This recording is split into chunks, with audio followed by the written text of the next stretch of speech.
Hello everyone and welcome to today's video. Today we're talking about an interesting news story that I saw, and this is that Democrat candidate for mayor in New York City, Zohran Mamdani, absolutely supports Democrat Mikie Sherrill in her bid for New Jersey governor. So I'm just going to give you a little bit of the backstory here from this article from Yahoo News, and then I'll explain to you why I think this is interesting.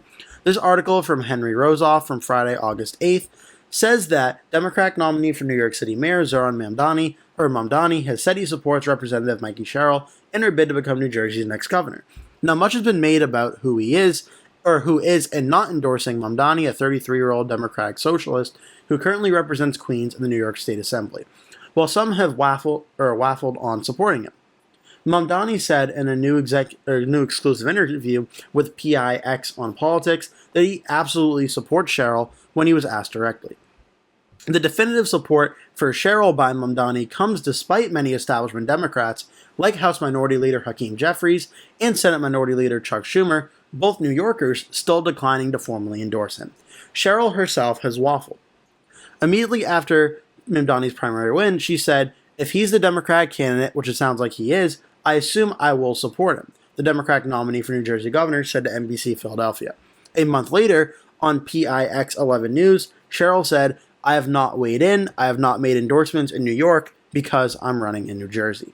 Her opponent, Republican Jack Ciattarelli, has made tying Sherrill to Mamdani a central theme of his 2025 campaign. Ciattarelli himself once distanced himself from President Trump, but now he is endorsed by Trump. Mamdani's relevance to an important neighboring race in 2025 may be a preview of what Republicans seek to accomplish during the crucial 2026 midterm elections. In response, Mamdani has repeatedly said he would remain focused on affordability and uniting Democrats on that issue on the midterms next year. Mamdani was specifically asked on PIX on Politics how he would handle them. "What I'm excited about is creating an example in this city of what it means to deliver for working people. When we make buses faster, when we freeze rent, when we deliver universal child care, let that be an example of when Democrats actually get into office and deliver for working people." Okay, so I find this article and this news story very interesting because it really talks about two different races at the same time here. For one, we've talked about a little bit the New York City mayoral race, but just to give you an idea of where things stand right now, we know that New York City is an overwhelmingly Democratic area. Now, the only way that Zohran Mamdani would not become the next mayor of New York City would be if all of the third-party candidates are Eric Adams, Andrew Cuomo, and Jim Waldron, and also Republican Curtis Sliwa, were all united supporting one candidate against Zohran Mamdani, and then at that point, the race could become very competitive in a head-to-head matchup. But so far, every candidate in the race, Sliwa, Adams, Cuomo, and Waldron to an extent, have been very firm and committal on staying in the race and not wanting to back one of the other candidates, believing they can become mayor. Curtis Sliwa especially, who is polling in either second or third, sometimes even, second or third, depending on what poll you're looking at, has said he is staying in the race, which certainly hurts Cuomo's chances of beating Mamdani, who, in my view, Cuomo in the early polling data is the best candidate to defeat Mamdani right now based on the general election in New York. But New York City is going to elect either a Democratic mayor or an independent that has been a Democrat for his entire life in Andrew Cuomo, or a Democrat that is now running for mayor as an independent in Eric Adams. I don't think Curtis Sliwa has much of a chance at actually becoming mayor against Zohran Mamdani. Now, New Jersey, however, things are a little bit more interesting because in the 2024 election, we saw President Trump actually come closer than expected in the state of New Jersey, where Kamala Harris won by 5.9% against the president. And it was very, very close compared to what the expectations were in this race. Now, again, it's not like that President Trump actually won New Jersey. Kamala Harris still got 2,220,713 votes. President Trump got 1,968,215. But at very least, it was close enough within striking distance that Republicans are feeling optimistic about the state in the 2025 governor elections and hopefully going into 2028, whereas the Democrats are working very hard to play defense in New Jersey and try and stop what was a safe Democratic state, now a likely Democratic state, from becoming a full-blown toss-up state. And this is why this is interesting, because Zohran Mamdani saying that he supports Mikie Sherrill and Mikie Sherrill not really reciprocating that is kind of an interesting state here, where Mikie Sherrill is trying to walk a tight line here in New Jersey of having the more establishment Democrats of the past, say, 20 years or so support her, while at the same time not wanting to anger the Democrats that now are a lot more of the farther left, younger Democrats, people like that support Bernie Sanders in 2016 and 2020, and now supporting Zohran Mamdani. Those voters, she doesn't want to really upset either, and will likely need those voters to win a very close governor's election in New Jersey.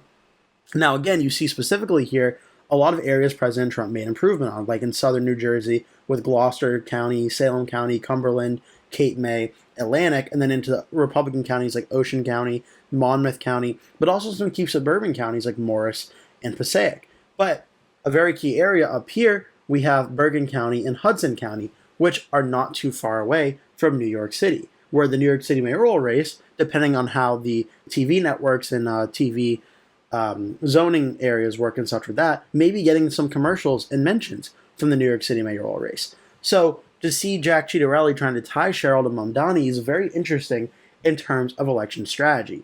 He is banking on tying Sherrill to Mamdani and trying to make her seem like a crazy Democratic socialist would be enough for Ciattarelli to maybe get more independent voters and more moderate voters to try and vote for him. Whereas you could certainly flip that around, where Mikie Sherrill is probably trying to tie Jack Ciattarelli to President Trump and everything that's happening in Washington, D.C. at every single turn, trying to alienate Ciattarelli from any moderate independent voters, and hoping that New Jersey voters will see Ciattarelli as too extreme for being too loyal to President Trump. It's just really fascinating that essentially both candidates are trying to do the same thing, just from a different political, ideological perspective. They're trying to tie Ciattarelli to President Trump, and they're trying to tie Zohran Mamdani to Mikie Sherrill. I just think the whole concept and idea is really interesting.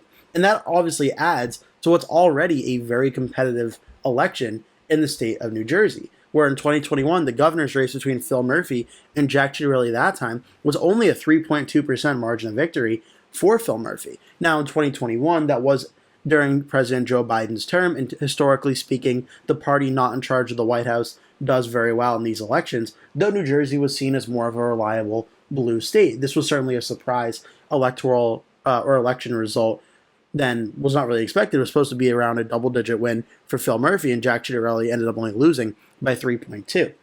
Now, when it comes to 2025, we're watching New Jersey very closely. Jack Ciattarelli has to try and replicate this map and expand on these margins even more. Ciattarelli would likely have to win Passaic County again, probably make very significant inroads, if not win Bergen County, and make very big inroads in places like Burlington County. That would probably need to be red or right around that. Middlesex would have to be a lot closer. Somerset would have to be red. Union and Essex, these margins in Hudson would have to go down as well. So it's very interesting. Now, how this ultimately all ends up going, we'll have to wait and see. Does this end up playing a big role on the race or not? That's another important development we'll have to watch going forward. As of right now, the early polling data that's been done shows Mikie Sherrill leading over Jack Ciattarelli in this race by around a likely margin. The question being, though, the handful of undecided voters that are left, there's around 10 to 12% of the electorate left that are still undecided. What do they end up doing in that race? Because those voters will likely decide whether Mikie Sherrill wins and continues to have a Democratic governor of New Jersey, or Jack Ciattarelli wins and New Jersey has a Republican for the first time since Chris Christie was governor. And that's why this idea of trying to tie Mikie Sherrill to Zohran Mamdani from Jack Ciattarelli is so interesting, because he's likely doing that with those 10% of undecided voters, likely these voters that are more independent or moderate or willing to vote both Democrat or Republican. He's likely doing that with those voters in mind and trying to get those voters in a similar way that he did back in 2021, where it was only a 3-point race, and President Trump likely got a lot of voters like that in 2024, where it was only a 6-point race. And again, just to make it clear, if I haven't made this clear enough, New Jersey, which was a 6-point win for Harris in 2024, was a 16-point win for Biden in 2020. That doesn't just happen without some voters that voted for Joe Biden in 2020 switching over and voting for Donald Trump. And a lot of them would have had to do that to make that result so much closer. And Jack Ciattarelli, by trying to tie Sherrill to Mamdani, is certainly trying to get those voters that likely voted from Democrat to Republican, trying to get even more voters like that onto his side. I just think it's a very fascinating conversation. And what's even more fascinating is this idea of whether or not it will work. Is New Jersey looking for a candidate that's closer to President Trump, closer to Zohran Mamdani, or the voters in New Jersey just completely block out the noise and vote for Sherrill or Ciattarelli based on who they think will be best for New Jersey? It's just a very interesting and fascinating conversation, and I can't wait to see in November how this ultimately all ends up going. Now, I hope you enjoyed this video. Make sure to like and subscribe if you did. Leave a comment below, tell me your thoughts, and I hope to see you in a future video.